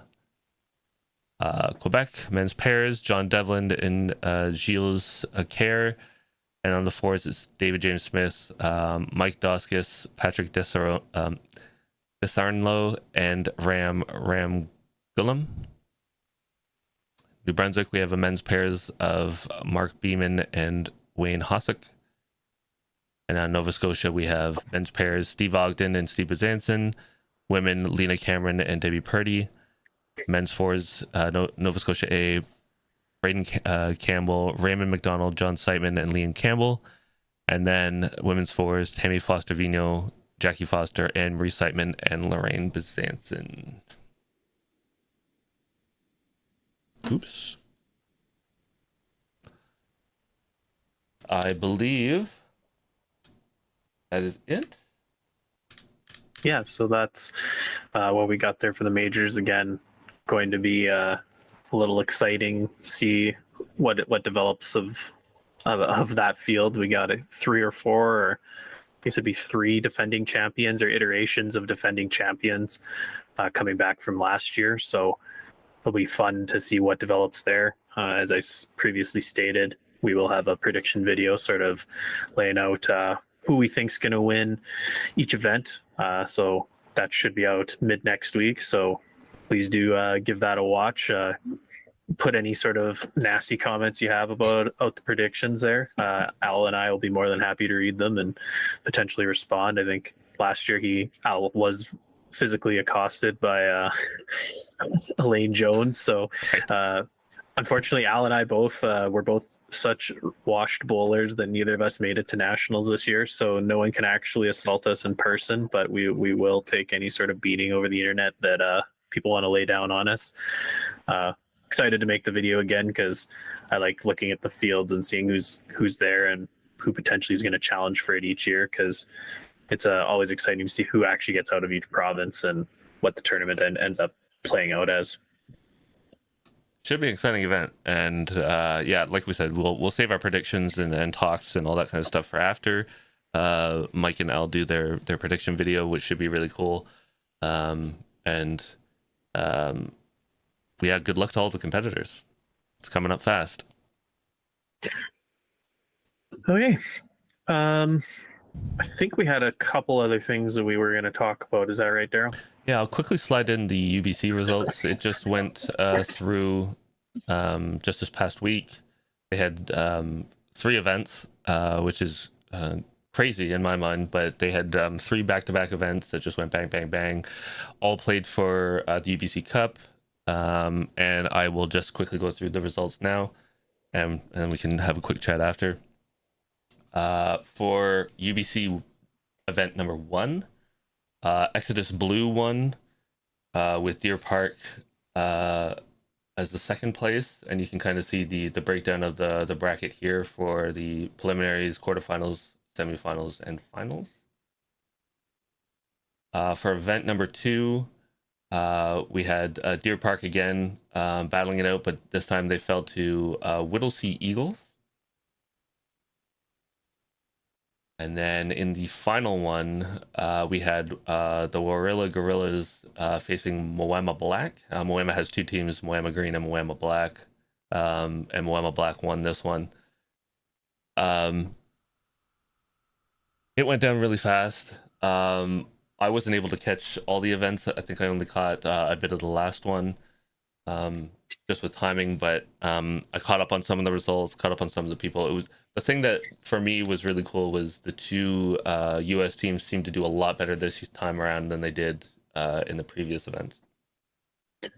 Yeah, I think they've been to probably this is their 3rd UBC now, or 3rd iterations that I think they've traveled for, and you can see that obviously playing on the Australian greens has helped the results that they're getting. So I think if you went back and looked there, I think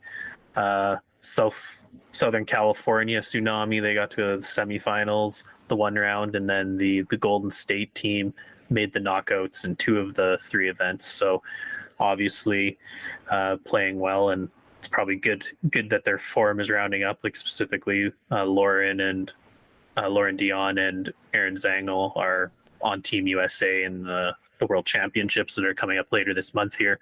So I imagine this event was a good sort of primer or something for them to gear up for the Worlds in a couple of weeks here.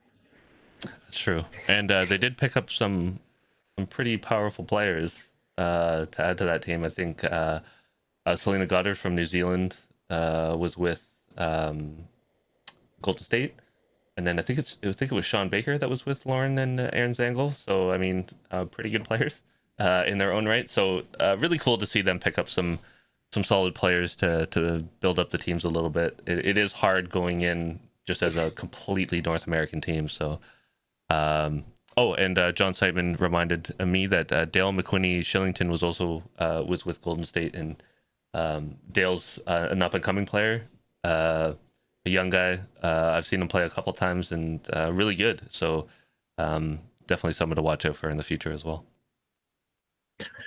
Awesome. All right. Was that all that we were going to cover here, Daryl, or did you have? I have one more. It's a As I say, I long think friggin' show, man, for tonight. But one more important one. We do have the World Championships coming up. So I was able to snatch some of the section play, or the sections that were broken out. So we'll just quickly go over the sections for those of you that are really interested in the World Championships, to see where Canada falls in, and maybe you have friends from other countries or other places that you know are going to be slotting in. So let's throw up the sections here. So para mixed visually impaired pairs. The only countries competing right now are Scotland, Hong Kong, China, England, South Africa, Australia, and New Zealand. Para men's pairs, we have two sections. Section 1 is England, Thailand, Australia, Hong Kong, China, and Wales. And section 2 is New Zealand, South Africa, Scotland, Singapore, Korea, and Japan. Para women's pairs has New Zealand, Australia, England, Scotland, Thailand, and Hong Kong, China. And we get the big groupings now because it is an open world championship. So we have a ton of countries that you probably have never seen in a world championship before, or you've only seen them sporadically when they were able to field a full team. Section 1, we have New Zealand, South Africa. Oh, this is men's fours. So section 1, New Zealand, South Africa, Zimbabwe, Fiji, Singapore, India, Cook Islands, Switzerland, and Kenya. Section 2 is Australia, Malaysia, Wales, Norfolk Island, Japan, Namibia, Malta, Philippines, and Papua New Guinea.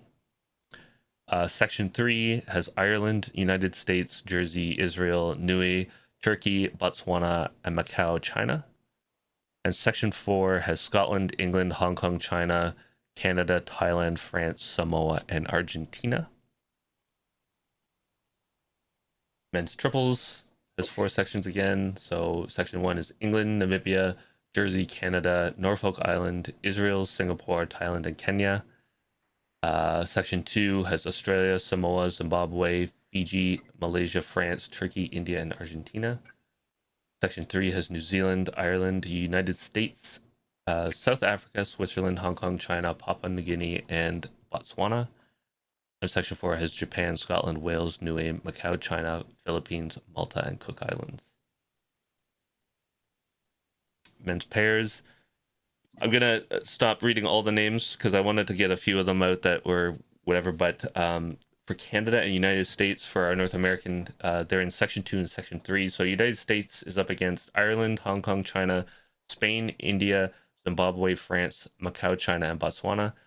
And in Section 3, Canada is against New Zealand, England, Fiji, Namibia, Japan, Netherlands, Kenya, Turkey, and Thailand. And men's singles, you got Ryan Bester playing for Canada in Section 2 against Japan, England, South Africa, Cyprus, Zimbabwe, Botswana, Singapore, Papua New Guinea, Sweden, and Sri Lanka. And then United States is in Section 3 with Scotland, Malaysia, Jersey, Namibia, Macau, China, Cook Islands, Switzerland, Falkland Islands, Thailand, and Kenya. And then on the women's, Section 1 sees the United States and Canada up against Australia, Ireland, Norfolk Island, India, and Botswana. Women's triples, Canada is in Section 2, which is Wales, New Zealand, Zimbabwe, Jersey, Switzerland, Cook Islands, and Japan. And the United States is in Section 4 with South Africa, England, Malta, Thailand, Turkey, and Kenya. Women's singles, we see Canada in Section 3, Norfolk Island, South Africa, Fiji, Guernsey, Turkey, India, Malta, Namibia, and Jersey.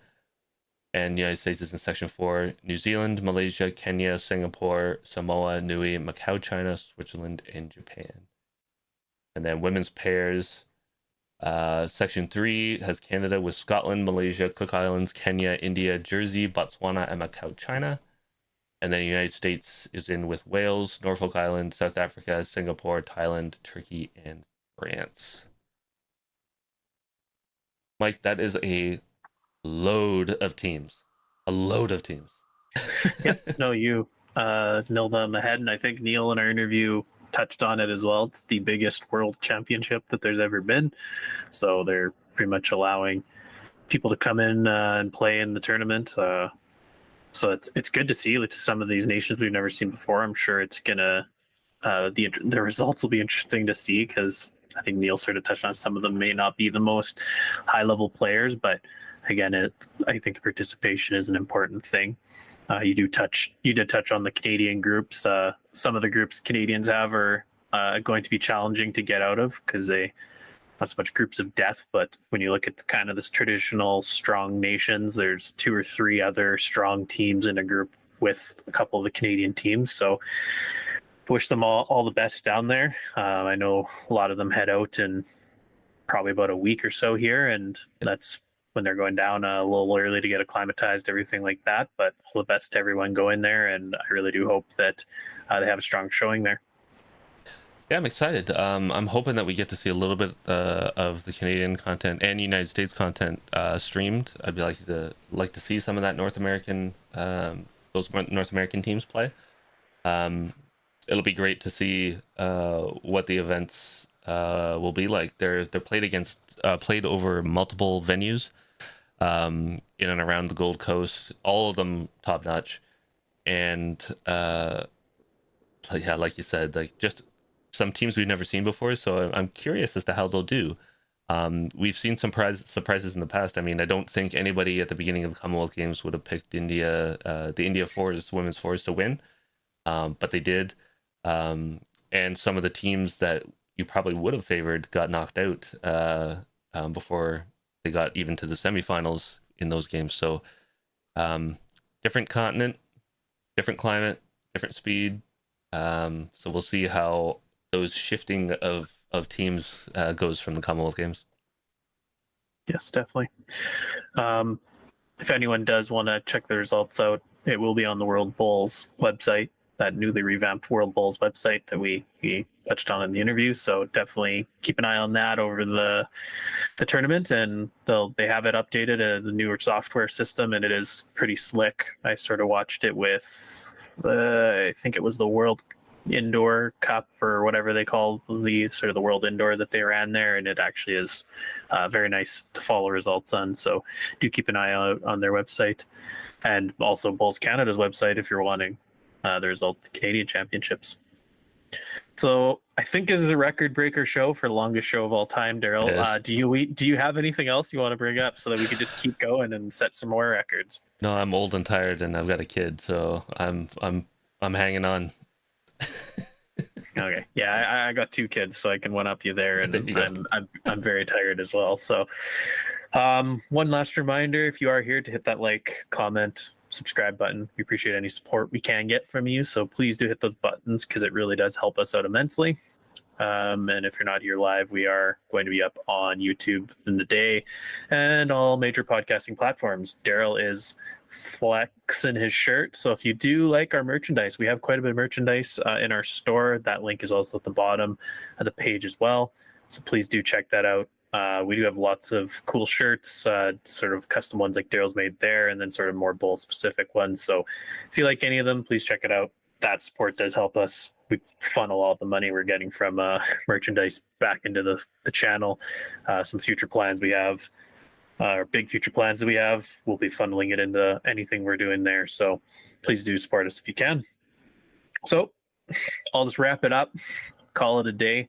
Thanks for tuning in, and may all your bowls be touchers.